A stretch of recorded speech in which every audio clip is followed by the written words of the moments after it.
So the date is August 16th, 2002, and flying over a valley in Afghanistan are two A-10 Warthogs. An A-10 is a heavily armored, low-flying, slow aircraft designed to provide ground cover for troops on the ground. And on this night, it's a very, very cloudy night. There's storms in the area, and these two planes hanging up above, just waiting in case anybody down below needs help. Up there, it's gorgeous. The moon is bright. There's thousands of stars in the sky.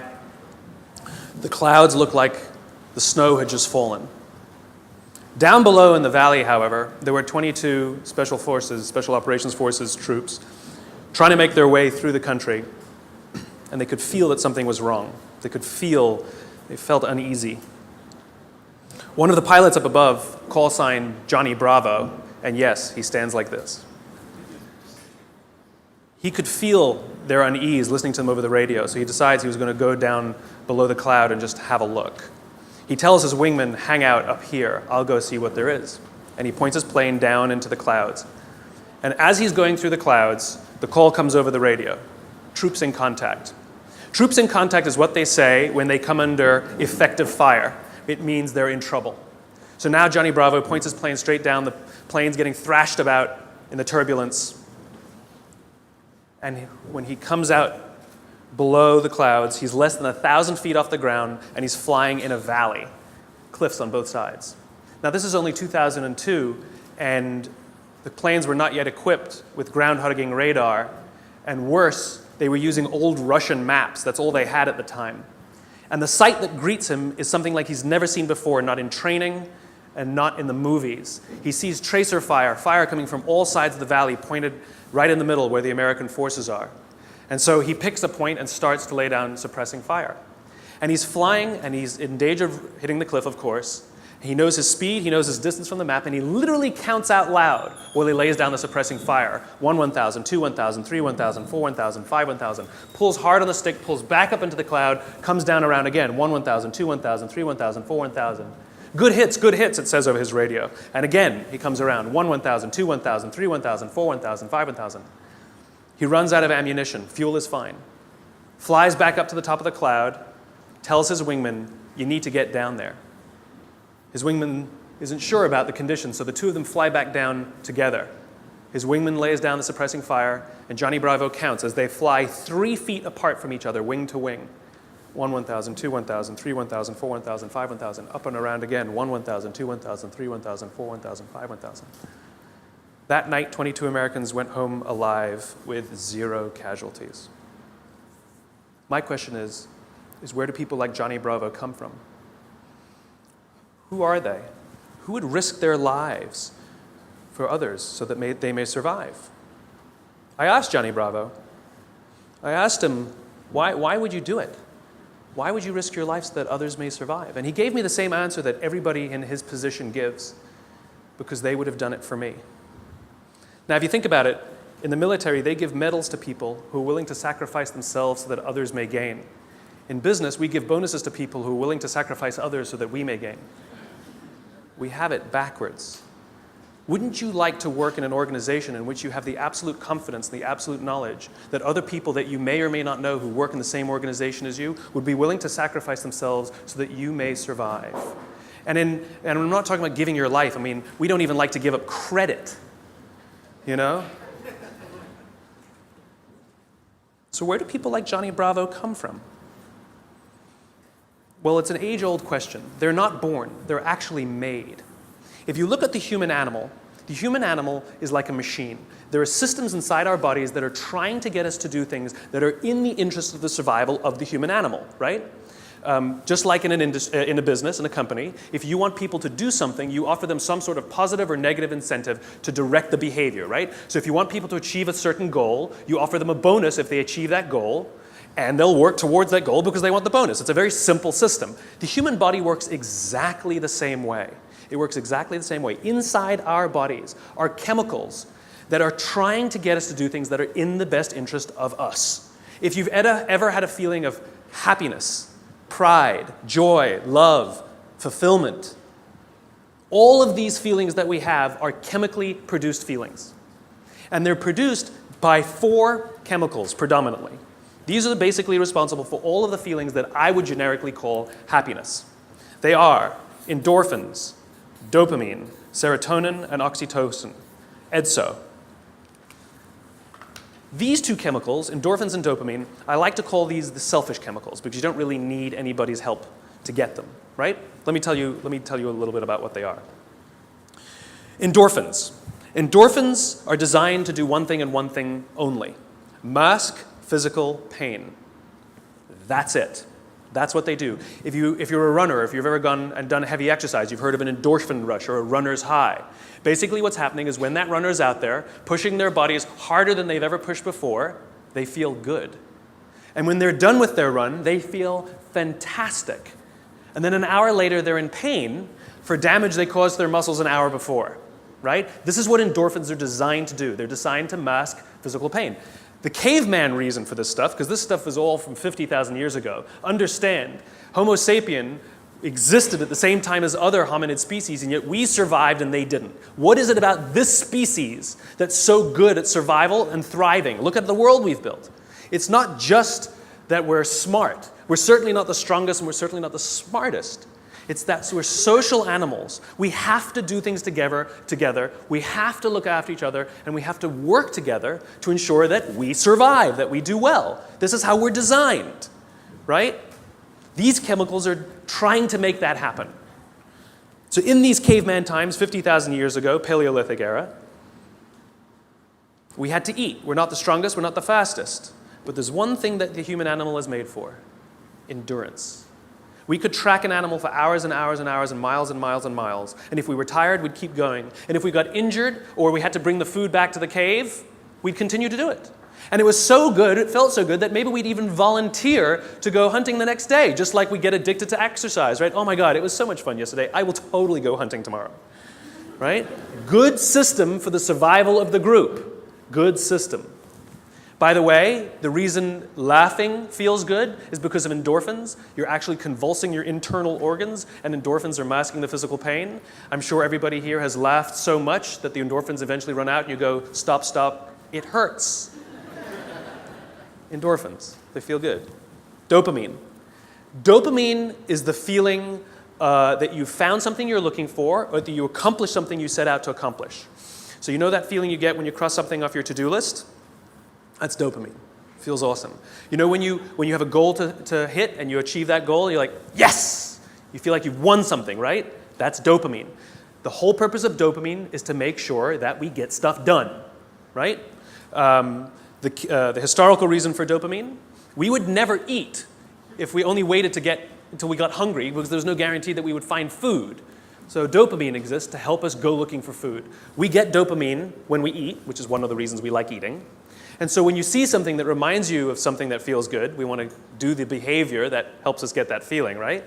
So let's say you're out there going for a walk and you see an apple tree in the distance. You get a small hit of dopamine. And then what it does is it focuses us on our goals. And now we start walking towards the apple tree. And as the apple tree starts to get a little bigger, we feel like we're making progress. You get another little shot of dopamine and another little shot of dopamine until you get to the tree and you're like, yes! Okay? This is why we're told you must write down your goals. Your goals must be tangible.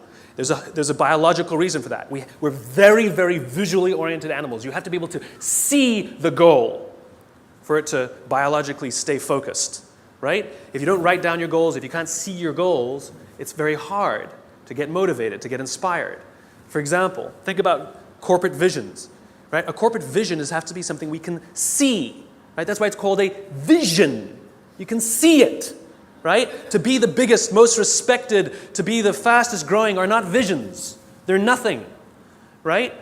What does that even look like? Respected by whom? Your mother? Yourself? Your friends? Your shareholders? Who knows? What's the metric? Dunno. It's amorphous, doesn't motivate us.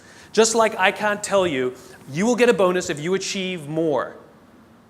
You're going to ask me, how much more? I'm going to say, more. Doesn't work. You need a tangible goal. You need a tangible goal, right? Here's a great vision. Martin Luther King, I have a dream that one day little black children and little white children We'll play on the playground together and hold hands together. We can imagine that. We can set our sights on that. And every time we achieve a goal and achieve a metric and achieve a milestone that makes us feel like we're making progress to the vision we can see, we keep going and going and going until we achieve something remarkable. You have to be able to see it. Dopamine.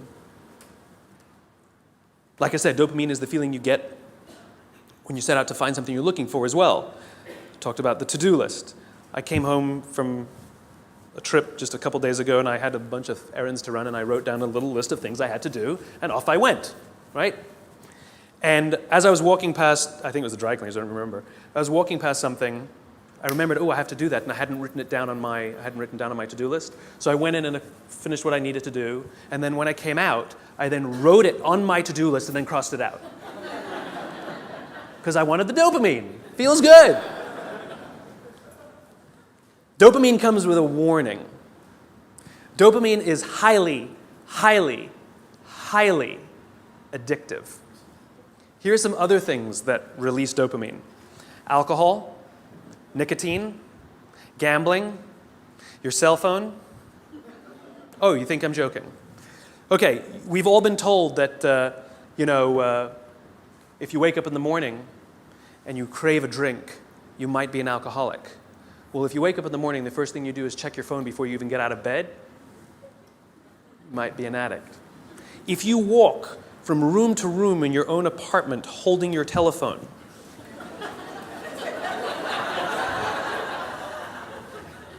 you might be an addict. When you're driving in your car and you get a text and your phone goes beep. We hate email, true. We love the beep, the buzz, the ding. Oh. Right? You'll be there in 10 minutes, and yet you have to look at it right now.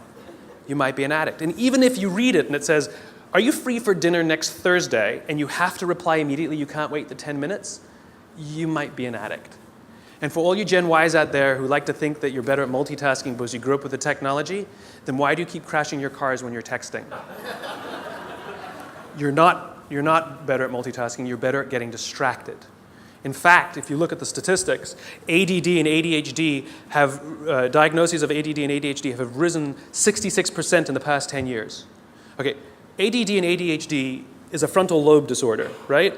Are you telling me out of nowhere 66% of our youth have a frontal lobe problem? Where did that come from? No, it's a misdiagnosis, right? What are the symptoms of a dopamine addiction to technology? Distractibility, inability to get things done, easily distracted, shortness of attention. It's all the same thing, so we misdiagnose things. It's the addictive quality of dopamine. We can also get addicted to performance in our companies when all they do is give us numbers to hit, numbers to hit, numbers to hit, and a bonus you get, and a bonus you get, and a bonus you get. All they're doing is feeding us with dopamine, and we can't help ourselves. All we do is want more, more, more. It's no surprise that the banks destroyed the economy, because one of the things we know about dopamine addict is they will do anything to get another hit, sometimes at the sacrifice of their own resources and their relationships. Ask any alcoholic, gambling addict, or drug addict. Ask them how their relationships are doing and if they've squandered any of their resources. It's an addiction. Dopamine is dangerous if it is unbalanced. It is hugely helpful when in a comfortable and balanced system, but when unbalanced, it's dangerous and it's destructive. You don't need anybody's help to get these. Go for a run, achieve your goals, you'll get dopamine. You'll get endorphins. But you won't have any feeling of fulfillment or love or trust. That's where these come in. These are attempting to manage these. This is what makes our society great. This is where people like Johnny Bravo come from. It's because of these two chemicals that leaders really fulfill their great responsibility.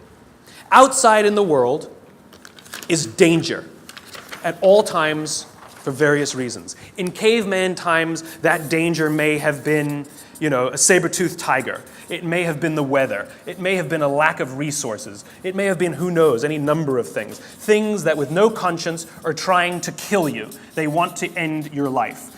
And so how do we survive? We work together. And together, we come together in our groups, in our companies, in our tribes, to feel like we belong, to be around people who believe what we believe, so that we may feel safe. When we're surrounded by people who have our best interests in mind and we feel safe, we will organize ourselves and cooperate to face the dangers externally. Don't forget, the outside dangers are a constant. In a modern world, the outside dangers may be your competition that's trying to put you out of business, or at least steal your business. It might be the ebbs and flows of the economy. It might be terrorism. All of these unknowns, all trying to put you out of business, take away your job, take away your livelihood, end it for you. Nothing personal. It's a constant. Inside our organizations, the dangers we face are not a constant. They are a variable. And they are the decisions of leadership as to how safe they make us feel when we go to work. This is the job of leaders. Aesop said it better than I can. There's an Aesop fable about 4 oxen that stand tail to tail. And whenever the lion tries to eat them, no matter what angle from which he attacks, he will always be met with horns. However, due to infighting and disagreements, they separate and they go and graze in different parts of the field. And one by one, the lion picks them off and kills them all. When we stand together, we can more easily face the dangers outside. When we break up inside our companies, if our leaders don't allow us a space to feel safe inside our own companies, to feel like we belong, then we're forced to exert our own energy to protect ourselves from each other. And, by the way, expose ourselves to greater danger from the outside. If you have to worry about politics, if you have to worry about someone stealing your credit, if you have to worry about your boss not having your back, think about the energy you invest, not in your business, not in the products you're trying to develop, not in your work, not in how great you're producing, not in your creativity, but in just keeping yourself feeling safe. This is destructive. The responsibility of leadership is 2 things. 1, to determine who gets in and who doesn't get in. This is what it means to start with why. What are our values? What are our beliefs? Who can we allow in? Second thing is to decide how big this is. How big do we make the circle of safety? How big do we make the circle of belonging? Do we keep it around just our C-level executives and call it an inner circle and allow others to try and fend for themselves and maybe try and get into our inner circle? Or do we extend it to the outermost edges of the organization? Great leaders extend the circle of safety, the circle of belonging, out to the outermost edges. So the most junior person feels like they belong, feels safe, feels like they have top cover from somebody like Johnny Bravo. That's what these other 2 chemicals are trying to do. Serotonin is the leadership chemical, is responsible for feelings of pride and status. This is why public recognition is very important. We are social animals, and we need the recognition of others. This is why we have the Oscars, and this is why we have public awards events. This is why we have commencement for graduation. I mean, think about it. What does it really take to get to graduate college? You need to pay your bills, fulfill the minimum requirements, and collect enough credits. That's it, right? It's a formula. You could get an email that says, congratulations, you fulfilled all the requirements for graduation. Enclosed, please print out the PDF of your diploma. P.S. magna cum laude, right? Wouldn't feel so good, right? So instead, we have a big ceremony to recognize the accomplishment. And in the audience, we put our family and our friends and our teachers, all of those in our tribe who've supported us and watched our backs as we've made it through. And then we show up on that day, and we go up on that stage, and we take our diploma. It feels great. We feel our status rise. We feel our pride go up. And by the way, when you have serotonin in your veins, your confidence goes up also. And here's the best part about serotonin.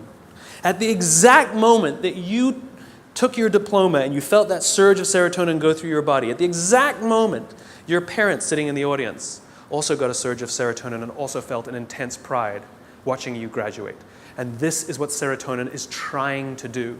It is trying to reinforce the relationship between parent and child, boss and employee, coach and player, the caregiver and the one who is grateful for the support they are given. And think about it. Think of the speeches that we give. If you give an award to somebody, what do they say? I couldn't have done it. I thank God. I thank my parents. I thank my coach. We thank the person who we believe was looking out for us.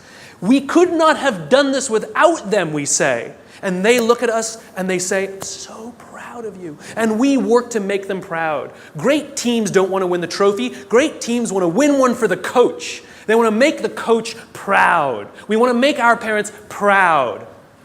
And it raises our status, and it raises our confidence, and it feels good, and we in turn will look after others so that they may accomplish the same. This is what serotonin is trying desperately to do. The problem is you can trick serotonin. We live in a materialist society, so we judge status very often in our country based on how much money you make, right? So any conspicuous display of wealth raises your status. This is why they put the logos on the outside. No good on the inside, nobody can see them. We want the red line of our Prada glasses. How good, you own a pair of designer shoes, how good does it feel to put on your Gucci shoes? Oh my God, it feels so good. You walk out and you feel $1 million. You can actually feel your confidence rise when you put on the stuff, right? Because it's showing this display of status. It feels great. The problem is there was no real relationship that was reinforced because of it. You tricked the system. That's why we keep trying to accomplish things and accumulate more and more material goods, and yet we never feel successful because there was no relationship. We tricked it. We gamed it. Serotonin is the leadership chemical. The reason I call it the leadership chemical is a historical reason, a very simple historical reason. We had a very practical problem as our animal was developing, as the Homo sapien was developing. We lived in communities of about 100 and 150 people. And there's a very practical issue, which is if we're hungry and somebody brings back food and drop a carcass on the floor, we're all going to rush in to eat. And if you're lucky enough to be built like a linebacker, you will elbow your way to the front. And if you're the artistic one of the family, you get the elbow in the face. Not a good system to keep the whole tribe alive, and definitely not a good system for cooperation. Because remember, the value of group living means that if I trust you and you trust me, I can fall asleep at night and trust that you will alert me to danger. If I don't trust you, I can't go to sleep at night. It's the same in our companies. If we trust each other, we will turn our backs, we will take risks, we will innovate, we will do things that will change the course of our world. If I don't trust you, I can't do that. I can't do that. There's value in group living and group working. And so if you got an elbow in the face that afternoon, odds are very high that you're not going to wake the guy who punched you if danger's there. You're just not going to do it. Bad system. And so we evolved into hierarchical animals. We're constantly assessing and judging each other, constantly arranging ourselves. Who's the alpha? Who's the dominant? Who's the one who sort of is the more dominant personality or dominant talent in the room? In caveman times, it might have been physical muscle. In a creative industry, it might be talent. In the military, it might be courage. There's no standard by which we judge alphas. It's relative to the industries we're in. And it's relative to us as well. If you've ever met someone and you were nervous while you were meeting them, you're not the alpha. We've all had the experience where we're meeting somebody and we can sense that they're nervous meeting us. You're the alpha. I'll tell you a little aside that's kind of funny. You know when women all live together, their menstrual cycles align, right? Assuming they're not on the pill, then it doesn't work, right? But if they're not on the pill, all the menstrual cycles go together on the same schedule. It's not arbitrary. They always align with the alpha female's schedule. And the reason is because when a woman is in her menstrual cycle, she can't bear children. And so in evolutionary terms, you want the alpha male and the alpha female to do it so you can have alpha children, right? Nice, strong, strapping kids are going to survive. But if she's off the market, that produces competition. So Mother Nature has created a very clever way that when she's off the market, everyone's off the market.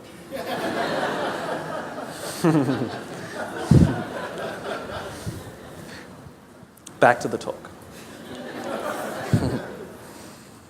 So we're constantly judging and assessing each other who's alpha, right? And what we do is when we assess that someone else is the alpha, we voluntarily take a step back and allow them to eat first. Alphas get first choice of meat and first choice of mate. Good system. Good system. The alpha gets to eat first. The rest of us may not get the best cut of meat, but we will get to eat eventually, and we won't get an elbow in the face. Good system. We'll happily alert them to danger later. Good system. This is why we're constantly trying to raise our status, is because there are benefits to being the alpha. People will do things for us and step back and offer us favors, right? We to this day, we're perfectly comfortable giving special treatment to our alphas. No one has a problem that your boss makes more money than you. You might think he's an ass, but you don't have a problem that he makes more money. Nobody has a problem that somebody who outranks us at work has a bigger office than us. Doesn't offend us. It is deeply ingrained in us. We happily step aside and allow our alphas first choice of meat and first choice of mate. It's good to be the king. There are advantages that come with being the alpha. You get special treatment. You get to eat first. People show you love and respect. It boosts the serotonin. You walk around like this. It boosts your confidence. It's awesome. But it comes at a cost. You see, the group is not stupid. We're not giving all of that stuff away for free. Leadership, alpha, comes at a cost. You see, we expect that when danger threatens us from the outside, that the person who's actually stronger, the person who's better fed, and the person who is actually teeming with serotonin and actually has higher confidence than the rest of us, we expect them to run towards the danger to protect us. This is what it means to be a leader. The cost of leadership is self-interest. If you're not willing to give up your perks when it matters, then you probably shouldn't get promoted. You might be an authority, but you will not be a leader. Leadership comes at a cost. You don't get to do less work when you get more senior. You have to do more work. And the more work you have to do is put yourself at risk to look after others. That is the anthropological definition of what a leader is. This is why we're so offended by these banker boys who pay themselves astronomical salaries. It has nothing to do with the number. It has to do with the fact that they have violated a deep-seated social contract. We know that they made all of that money and allowed their people to be sacrificed. In fact, they may have sacrificed their people for the money. If I told you we're going to give $150 million to Nelson Mandela, would anyone have a problem with that? Nope. $250 million to Mother Teresa. Got an issue with it? Nope. It's not the number. It's not the amount of money they make. It's that we are deeply and viscerally offended that we know that we allowed them to have this alpha position and they did not fulfill their responsibility of the alpha. They're supposed to sacrifice themselves for us. Never sacrifice us for themselves. This is why we're angry and offended and don't trust them. They fail.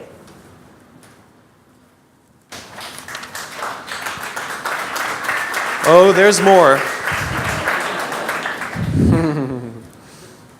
Oxytocin. This is the best chemical of all. Oxytocin is the feeling of love and trust and friendship. It's all the warm and fuzzies. It's all the unicorns and rainbows. It's the reason we like to spend time with our friends even if we don't do anything with them. We just sit and watch TV. We love their company. I promise you, nearly every single person sitting in this room today chose the person they're sitting next to. You're not sitting next to a stranger. You're sitting next to somebody you met, came with, or kind of know a little bit. Why? Because it makes you feel safer, doesn't it? If you got up and went and sat next to strangers, wouldn't feel so good. That's the feeling of oxytocin. Oxytocin is that intense feeling of safety that someone's got your back. There are multiple ways you can get oxytocin. One way to get it is physical contact. Hugging feels wonderful. Right?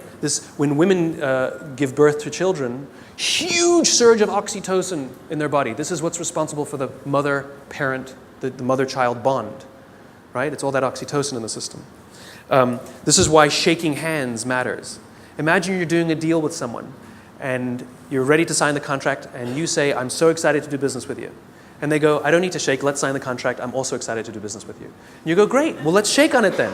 They go, no, I agree to all the terms, let's get this deal done, I can't wait to work with you.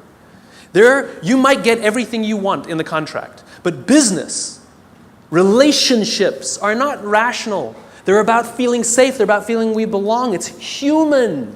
And one of the ways we want to know that that relationship is solidified is with physical touch. Their simple refusal to touch you, to exchange that oxytocin, means one of two things will happen. You will either completely scuttle the deal or you will go into it nervous. Human bonds matter. Another way you can get oxytocin is through acts of human generosity. An act of human generosity is defined as giving of your time and energy and expecting nothing in return. Money doesn't work, sorry. If I told you that this morning I gave $1,000 to charity, what would you think of me? You'd be like, good for you. What, do you want a medal? But if I told you that last Saturday I gave up my day and I went and painted schools in the inner city, then what would you think? You'd be like, nice, cool, I should do more, right? The value of my labor, much less than $1,000, could have hired many more people for $1,000 to go paint schools in the inner city. But you see, as human beings, we put a premium on time because it is an equal commodity and it is a non-redeemable commodity. You spend money, you make money. You spend time, you'll never get it back. Some of you are sitting in this room right now saying, I will never get this time back. I got nothing for you. So we put a premium on people who give us their time and energy. A leader who says to you, I'll pay for something for you, is not a leader. A leader who comes and sits down next to you and says, how can I help you, is a leader. I was talking to some oil executives, and they were trying to convince me that they really care about how fulfilled and how happy their employees are at work, to which I said, no, you don't. And they said, no, we do. And I said, no, you don't. And they said, yeah, we do. You see how this went. And I said, I bet you hired some high-priced consultancy to come and do a web survey about whether people like their jobs or not. And they said, well, we didn't hire a consultancy. I said, okay, so it's kind of like sending your son an email, right? Dear son, your mother and I care that you feel like a valuable part of this family. Please tell us candidly what we can do better so that you feel like you belong here because we really love you. Love, Dad. Or you go into his room, you sit on his bed, and you say, hey, son, your mom and I really care that you feel like a valuable member of this family. Please tell us candidly what we can do better because we want you to feel like you belong and we really love you. Same words, same intention, same desire. The difference is one you gave time and energy and the other one you didn't. This is the problem with email. It's too easy. It's too easy. There's no time and energy expended. It's too easy. Don't feel anything. If I come to your house for dinner and you make me a lovely dinner, the next day I send you a very nice thank you email, what a wonderful host you are. Or 3 days later, you receive a handwritten note from me with the exact same words that were written in the email. Which one makes you feel better? Handwritten note. The sentiment was the same, the words were the same. The difference is one took a little more time and a little more energy. Leaders are the ones who give us their time and give us their energy, not the ones who give us their money. It doesn't count, it doesn't work, just biologically doesn't work. This is how you get oxytocin, doing nice things for people that require that you sacrifice a little bit of time, a little bit of energy, something you will never get back. And if you expect something in return, then you weren't really giving in the first place. You take someone out for dinner because you want them to hire you, you're not really taking them out for dinner. You want something in return. It's just a protracted transaction. It's not relationship building. It's nonsense. I was walking down the streets of New York, true story, and the guy in front of me, his backpack opened and a bunch of paper spilled out on the street. Didn't think much of it. I bent down, gathered the papers up, handed them back to him, and pointed out that his bag had opened. I did a small act of generosity for somebody. I got a small burst of oxytocin. I felt good. Also, the person on the receiving end of the act of generosity feels good. They get a shot of oxytocin. He felt good. He says thanks. I get to the end of the block, and I'm standing waiting to cross the street. And a guy who also happens to be standing waiting to cross the street turns around, true story, turns around and says to me, I saw what you did back there. That was really cool. As it turns out, witnessing acts of human generosity release oxytocin. Remember, our bodies are trying to get us to repeat behaviors that are in our best interest, and it's making us feel good when we see or do acts of human generosity so that we will do them. In fact, the more oxytocin you have in your body, the more generous you actually become. In other words, the more you do, the more you want to do. It gets better than that. Lots of oxytocin in your body inhibits addiction. It makes it very difficult to get addicted to something when you have lots of oxytocin in your body. It actually inhibits addiction. It boosts your immune system. It makes you healthier. That's why happy people live longer. It's why couples live longer. Oxytocin, it actually is good for us. It increases our ability to solve problems. It increases our creativity. It's really good for us, and it's not addictive. It just feels great. It takes time to build up, though. You know, if I went on a date with a girl the other day, it was a first date, we totally got along great, we're going to get married. Why are you laughing? That's my social life. The reason you laugh is because you inherently know that I cannot form a bond of trust strong enough to get married in 7 days. You know that. Why don't you go on a couple more dates? Right? Inherently, you know that. Right? But if I told you that I've been dating somebody for 7 years and we're not married yet, what do you say? What's wrong? In other words, we know that that bond of trust takes more than 7 days and less than 7 years. Don't know how long it takes, though. So when you start a new job and you're really excited to work there and they're really excited to have you, don't quite feel like you belong. You don't quite feel like you're trusted yet, right? Even though you were really excited and they're really excited, it takes time. And you have to do little acts of generosity and make little sacrifices, do little things for people. Not big risks, small risks. It's like dating. You know, you don't start by buying them a diamond. You start by taking them for lunch, buying them a drink, you know? Little bits. Then they take you out, or you take them out again. You do something a little bigger. Then you do that in a movie. Then they come over, and then you buy them flowers, and then you say, I love you. And one day you wake up in the morning, it's like you press this belief button. You just, I'm in love. I don't know when it happened. It just clicks, and you feel like you belong. Same thing at work. Same thing at work. It just clicks, and you feel like you belong because you got enough oxytocin built up in your system. We don't allow this to happen. We're too busy sending emails. We're too busy sending emails. The next time you want to tell somebody something, email is fantastic for the exchange of information, right? It's fantastic. Here's the report you wanted. The meeting's at 4 o'clock. Fantastic. What did you think of my idea? Do not reply on an email. That's an emotional question. Email is a rational tool. You get up from your desk. You walk the 30 feet. And you say, wanted to tell you what I thought of your idea. And I promise you, not only will that information be better received, but you will start to create relationship because oxytocin starts to get released. If you can't get up and walk 30 feet, pick up the telephone. I've done it. It's an amazing thing. You pick up the phone and you go, hey. They're like, hey, what's the matter? They're like, no, I'm just replying to your email. Wanted to tell you what I thought. What? And people who tell me, but I need a paper trail, have the conversation, hang up and say, just to confirm what we talked about, boom, there's your paper trail. The reason we get so many emails is because we reply to them all. And 12 emails are sent, and then somebody misunderstands something, and somebody gets angry, and then you have to pick up the phone and deal with it anyway. Do it at the beginning. Quicker, easier, better. Biology. Give your time and give your energy. And this is why leadership is really difficult, because you can't give it to everyone because you don't have enough to give to everyone. You just can't. You have to make sure that you can trust others, to trust others, to trust others, to trust others. And this is what happens in this circle of belonging, in the circle of safety. This is what effective bureaucracy is, which is, as the CEO, as the leader, or whatever your job is, you have one responsibility and one responsibility only, which is to make sure the people you know that you have physical contact with, you know their names, are confident and feel looked after, and encourage them to do the same for the ones who work beneath them, who work beneath them, who work beneath them. And when this group of people really feel safe, then they will invite in the customer to also feel safe. They will talk to these people as if they are human.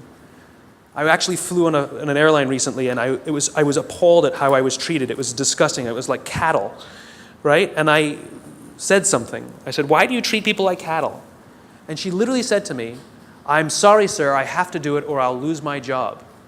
What did she tell me? My organization that I work for doesn't make me feel safe. I don't feel like I belong. So I'm going to treat you like dirt to protect myself. As opposed to somebody who feels safe and says, sir, I will do everything in my power to make sure that you feel happy and good because I'm not worried.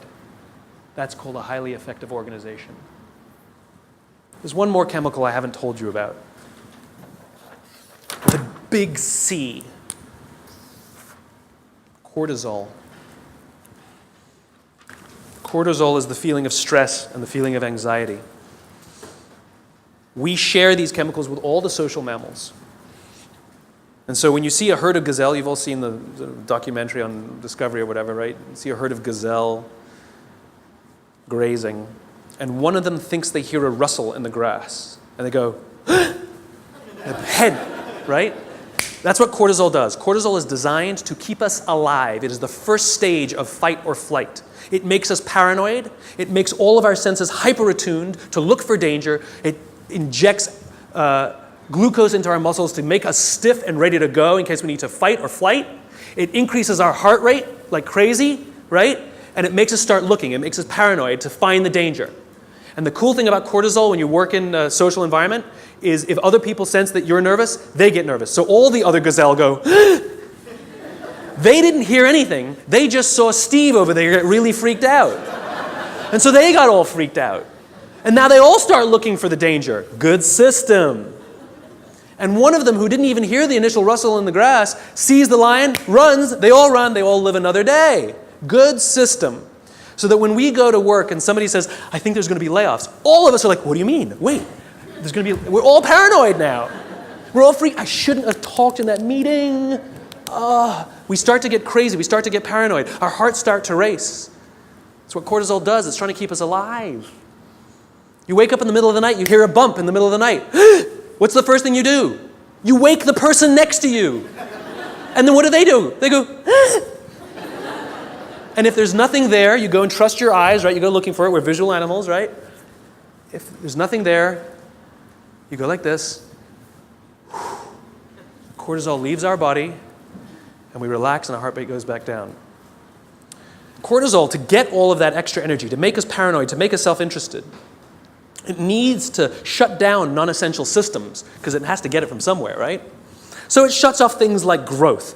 You don't need your fingernails to grow at that moment. It shuts it off. The other thing it shuts off is our immune system. Don't need it in that moment. The problem is you're not supposed to have cortisol in your system all the time. You're supposed to have it in and then gone. And when we go to work in a place that doesn't make us feel like we belong, that doesn't make us feel safe when we're at work, guess what? We got little bits of cortisol dripping in our body. Drip, drip, drip, drip. Makes us paranoid. Drip. I know my boss hates me. I know he hates me. He hates all my ideas. I know it.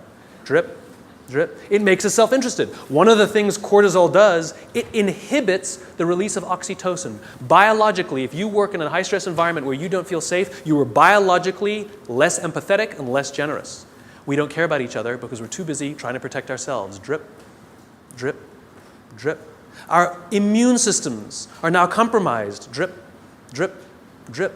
We live in a country with some of the best medical education in the world, some of the best medical systems in the world, some of the best doctors in the world, some of the best hospitals in the world, some of the best medicines in the world. Please explain to me why diabetes is on the rise, heart disease is on the rise, some cancers are on the rise. It ain't partially hydrogenated oils. Our jobs are killing us. And the people who are responsible are the leaders. And we also know that parents who come home stressed out, their kids learn that this is what work is. That work is something that makes you short-tempered and unhappy. And so they expect it as they grow older. Worse, we know that parents who come home upset and angry, it has such a negative impact on their children that there's some studies that show that they might actually become bullies because of their unhappy parents who hate their jobs and have excessive amounts of stress. Our companies are literally killing us. So what are you going to do about it? What are you going to do about it? Leadership is not a rank. Leadership is not a position. Leadership is a decision. Leadership is a choice. It has nothing to do with your position in the organization. If you decide to look after the person to the left of you and look after the person to the right of you, you have become a leader.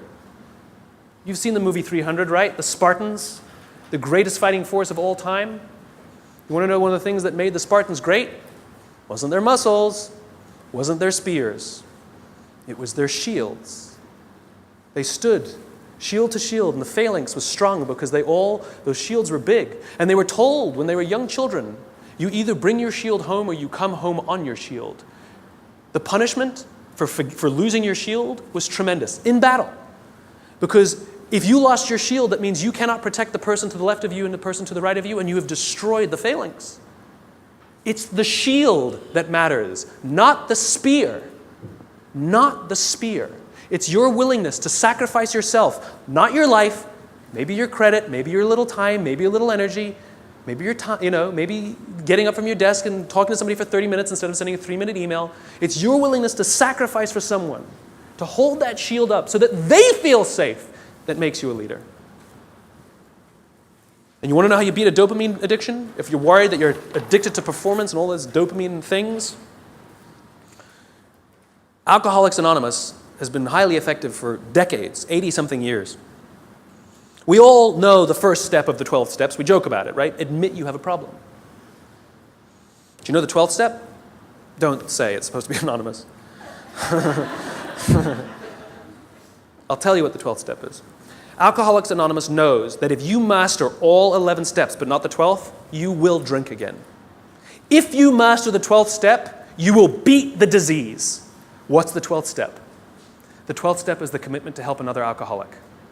Service. Service to another. Oxytocin wins. Serotonin wins. The more we look after each other, the safer we feel, the more we feel like we belong, and the more we will work together to confront the dangers outside. Do this for others, and others will become Johnny Bravo. Thanks very much.